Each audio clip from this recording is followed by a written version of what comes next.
Hey guys, welcome back to my channel. How have you guys been? It has been a minute. I'm so excited to be back. I took a nice little break in January. January is my birthday month, and I just took a little break to kind of reset, recharge, refresh, and I've accumulated some little products that I've been wanting to play around with that I specifically wanted to use on camera. So I'm so excited to finally work my way through that stuff, and yeah, let's go ahead and get started. So today we are going to be playing around with Revolution Pro, which is, I believe it's basically the parent company of Makeup Revolution. I think it started off with Makeup Revolution and then they became Revolution Pro, and they still have Makeup Revolution, but I think they decided to make Revolution Pro more of like their main thing, if I'm thinking correctly. I'm not entirely sure on that, but that's kind of the gist that I've gotten. I haven't actually tried any products from Revolution Pro specifically, but I was in Ulta a couple weeks back and I saw this Earth and Stone eyeshadow palette, and it just was really pretty, and it almost looked like they were kind of trying to do like a version of a Pat McGrath palette in the way that it was kind of laid out and the like sleekness of the packaging and everything. Obviously Pat McGrath's palettes typically have like a really beautiful intricate design on the front, but I'm going to open it up and show you guys what I mean, and yeah, let's go ahead and dive on into this eyeshadow. On the box itself, it has the names, but if you don't want to keep the like box that it comes in, you have to keep the little plastic insert so that you know what all the names are, which a little annoying because they could definitely fit down here, but you know, it is what it is. So we have here a 10 shade eyeshadow palette. As you can see, this is mostly neutrals, very earthy tones, which is why it's called the Earth and Stone palette. You have a lot of warm tones in here and a couple of like more cooler warms, I guess. Like this could be kind of like a cooler warm in this one as well. But overall it just looks really pretty and promising. And I don't know if you guys are kind of getting that Pat McGrath-ish vibe that I am, but it just kind of looked to me like a Pat McGrath type inspo.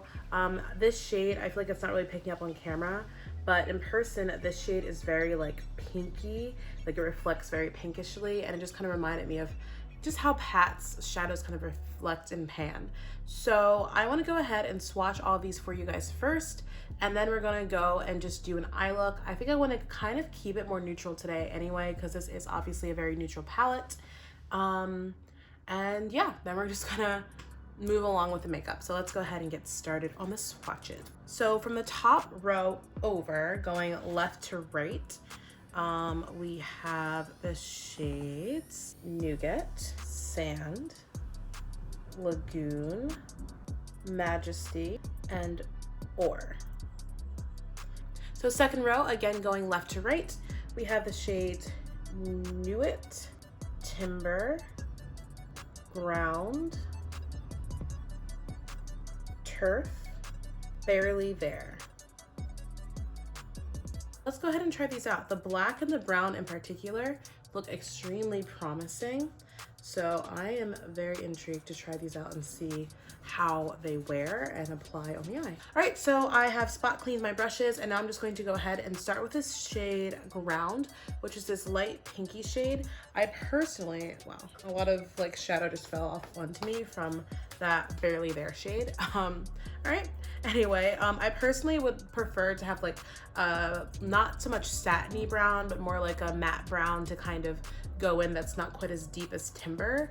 But since I don't have that, I'm gonna go in with this rosy shade because this has a little bit of a brownish undertone to it, and I'm going to use that to kind of go in as a transition shade. So it is now 2020.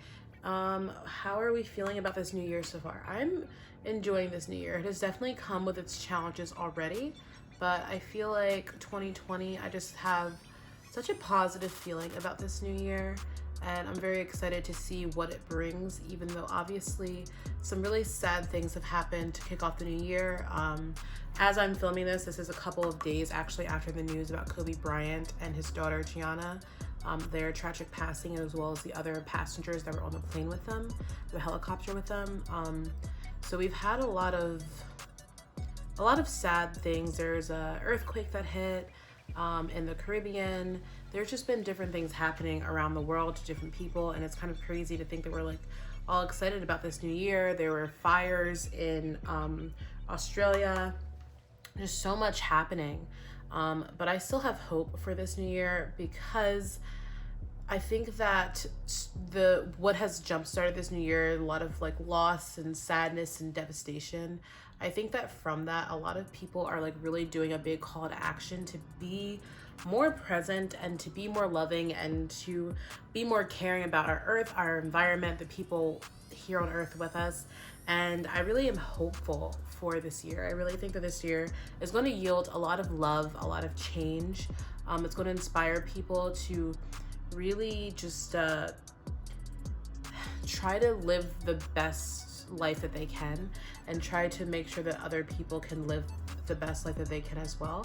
So I have a lot of hope for this year. I truly do. I have a lot of hope for this year, and I have a lot of hope in humanity, and I have a lot of hope in how we're going to push forward. We're in a brand new decade.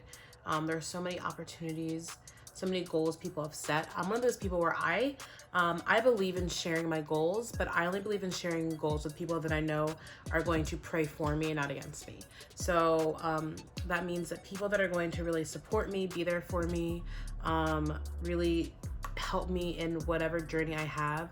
And there are some goals that I definitely keep private and close to the vest. I'm just ready for this new year and ready for all the opportunity that it brings, and ready to support my friends and other people that I encounter in achieving the best lives and versions of themselves. And I'm excited for the support that I receive in return.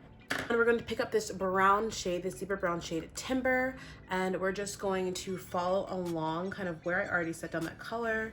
And I'm going to pick up this Wet n Wild blending brush, and I'm going to just pick up that shade and focus on the outer corner and sweep it over.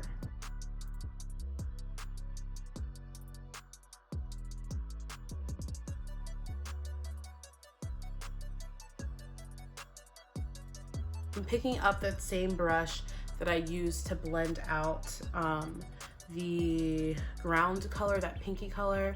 There's no extra product on it. I'm just using it to kind of help blend that brown. I'm going to pick up this Luxie 231 small tapered blending brush, and I'm going to go in with the black shade, which is this shade Nuit. I'm not sure how to pronounce that word, but I'm going to pick up just a tad bit of that because when I swatched it, it seemed very pigmented. And I'm going to tap it right on the outer corner first. And then I'm going to tap my excess on this eye and go back and build that up later, blend that. But I like to just do that first.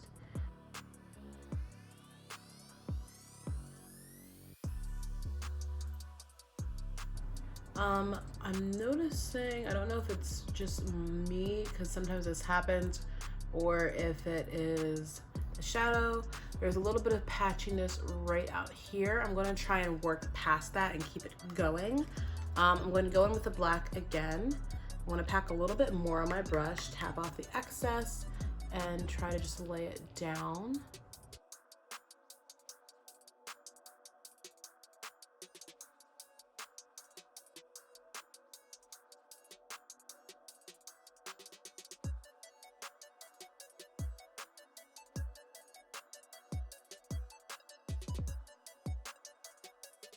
There's definitely patchiness right here. This is just not wanting to blend right here. And I think that is the shadow, at least on me, it's just not working. So I'm going to try and take the brown. I'm obviously gonna have to clean that up with like a wipe or something. But I'm gonna try and go back in with the brown again and go over top of the black to see if I can kind of salvage this a bit. All right, so I'm just going to move along because I'm a little bit bummed, and I didn't really want to do, like I said, I wanted to do a more neutral look. I didn't want to do a lot with like shimmers or anything, so I'm not going to do that today. I'm sorry if you wanted to see a little bit more. I'm on the fence right now as to whether or not I'm going to be returning this eyeshadow palette or I'm going to keep it. I might just return it because I'm pretty disappointed in the fact that this happens right here. All right, I want to try this Power Up dual phase setting mist from In Beauty Project. It's supposed to help to set makeup, energize and revive skin, and filter away dull, tired, and stressed out complexion. It says glow, hydrate, energize, even out complexion. Use under makeup to prep skin, over makeup to set your look, and throughout the day to refresh tired skin. It looks like it has aloe, witch hazel, and electrolytes in it. It says it's free from synthetic fragrance and colorant, silicones, PEGs, PEGs, sulfates, parabens, phthalates. I'm sorry, that word. Phthalates, EDTA, soy, gluten, animal-derived ingredients, and proudly cruelty-free and vegan. So it sounds promising.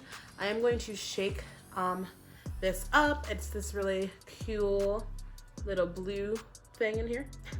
And I'm going to use it to prime first because it says you can put it on under makeup. It doesn't really have like a scent to it, at least not a strong one. So, okay. All right, and now I'm gonna go ahead and do some priming with the e.l.f. Poreless Putty Primer in the shade Universal Sheer. And it said it's made with hydrating squalene, which is awesome. I've actually heard so much about this primer from various people. And I've heard some mixed things too. I've heard people compare it to the Tatcha Silk Canvas Primer, I believe that's what it's called.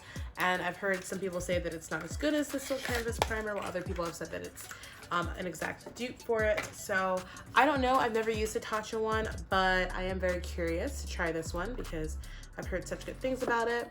This is what it looks like on the inside. My understanding is that you just kind of like scoop in a little bit and just spread it out. So that's what we're going to do. We're gonna scoop it and spread it out into here. Okay. It kind of feels like a moisturizer, honestly. On camera, my skin, I feel like it looks a little lighter, actually, like a little ghostly, but it looks very smooth in person. I'm not really getting that, but I feel like on camera, maybe it's picking up something, at least on my monitor. And my skin does definitely look smooth on camera. In person, I don't see too big of a difference. It feels smooth though, so we'll see how this goes. Okay, so I have my base on, and I can say, honestly, I'm really impressed with this putty primer. I can up close still see my pores. I mean, I don't think that like anything's gonna perfectly like make them disappear, but they are definitely not as emphasized, a lot smaller, and my skin just looks very smooth. I'm looking at my makeup in the monitor and it just looks really smooth and really nice. So I'm hoping that translates on camera, because sometimes this camera likes to play your girl. But I do really like the way that my makeup looks. I feel like it looks very smooth and it went on nicely. I used this again and I feel like it just did a good job of hydrating everything and making everything come together beautifully. I went to try out this Ciate London Marbled Light, what is this? A Marbled Light Illuminating Blusher. I have a highlight that I might put on with it, but this seems to me like it's gonna be kind of like a highlight. So I'm gonna just take a little bit of this on my highlight brush. I'm just gonna sweep it along here. I was expecting to be like, oh wow, this is great, but honestly, it's very subtle. I don't even know if I see like a little subtle glow, but I don't really see too much beyond that. So I kind of want to just try it again. So this is hard to open, I just wanna let you know. Oh, yeah, it definitely gave me some pinkiness to it. And when I put it on my hand, so yeah, it gave me some color. I thought it was gonna be more of a highlighting type situation, but it really just gave me like a little top coat to the blush I already had on my face. So, all right, that's fine. So now we're gonna go ahead and finish up the look with our lips. So I'm a part of this program known as Influencer. There is an app for it, there's a website for it. I've mentioned it before on my channel, and I mention it a lot over on Instagram. If you guys don't follow me, my Instagram link will be up here, so you guys are over here somewhere. It'll be up here on the screen somewhere, so you guys can make sure to go ahead and give me a follow. Check out all the stuff that I'm doing over there. But I am a part of this program called Influencer. Basically, I write reviews, and based off of kind of your frequency with reviews, your reliability with reviews, and just different factors, Influencer will invite you to join them in different campaigns, and depending on the campaigns that they ask you to participate in, you'll get to try out various products. I get sent a majority of makeup products, sometimes skincare products, but mainly makeup products. I'll get picked through Influencer for and brands to get sent stuff to. That doesn't mean that I'm like on a PR list yet. That is my goal, but not yet. It just means that I'm you know, they want to see my thoughts on something. So there are certain steps that I have to complete as a part of this program, certain things I have to say, reviews and surveys and stuff I have to fill out. But it's a really cool thing, especially if you want to try out some new products, possibly even before a product launch. Just a really cool thing to check out. And it's also really helpful because if there's a product that you're curious about, influencer more than likely has it on their website. You can go ahead and look it up and get a lot of really great reviews from different people. And yeah, it's really awesome. So I have these products from Joa Beauty. It's called their Color Squad lipsticks. They sent over 3 of them. They're all kind of in the relative same shade family. So we have a really vibrant red, we have a more pinky shade, and then we have a this is kind of a more like neutral pink, like mauve shade. Then we have like a true kind of pinky shade there. So I'm going to swatch all 3 of these for you guys, and we're going to decide which one might look best. Very pretty. I'm going to swatch it one more time because it's not matte. It's more of like a sheer, like a sheeny kind of color. That's very pretty. And this is in the shade Adulting. This one is in the shade Soul Sister, but it's Soul as in like the spelling that they use is Seoul as in the capital of Korea. Because Joa Beauty, I believe, is a K-beauty brand, or it's inspired by K-beauty. So we have Soul Sister, which is this really pretty, kind of like a Barbie pink shade. I actually used to have a lipstick like this exact shade that I used to love and wear all the time.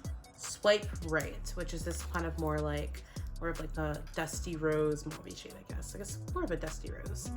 We're gonna go ahead and swatch this one.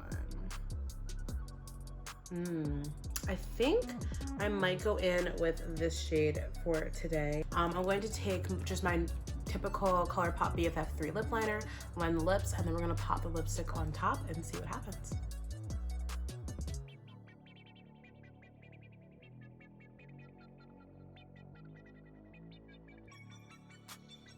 So I'm definitely glad that I went in with the lip liner that I did, because I don't think I would like it otherwise. But it looks really pretty. It kind of looks like I almost have a gloss on, even though I don't. And it's very like subtle. It's not like you know, like the old school shines, your like sheeny lipsticks, you're kind of like, those are a lot. This doesn't necessarily look like that. It's not quite my like typical, you know, go-to style, but it is pretty, it is cute, and my lips do look nice. I have to kind of get used to it. I don't love it necessarily, but I also don't hate it. The only thing that I didn't necessarily enjoy was the eyeshadow palette, but overall I think that I'm really happy. There wasn't anything that I was totally obsessed with or that I am like, oh my god, I love this product already, but these are pretty staple products that I do feel intrigued enough to keep on trying and playing around with. So yeah, I think that we had a pretty successful video. So I hope you guys enjoyed this one. I know it has been a minute, but we are back. I'm back. And yeah, I can't wait to see you guys in my next one, which will be on Monday. So make sure you guys give this video a big thumbs up. Comment down below. Let me know about your New Year plans, what you wanted to achieve in 2020, what makeup you might want to see in 2020, and your thoughts on these products. And let me know if you've tried any of them out. Outside of that, I will see you all in my next video on Monday. Bye, my loves. Say my name until the city burns and the stars fade away and your scars don't hurt.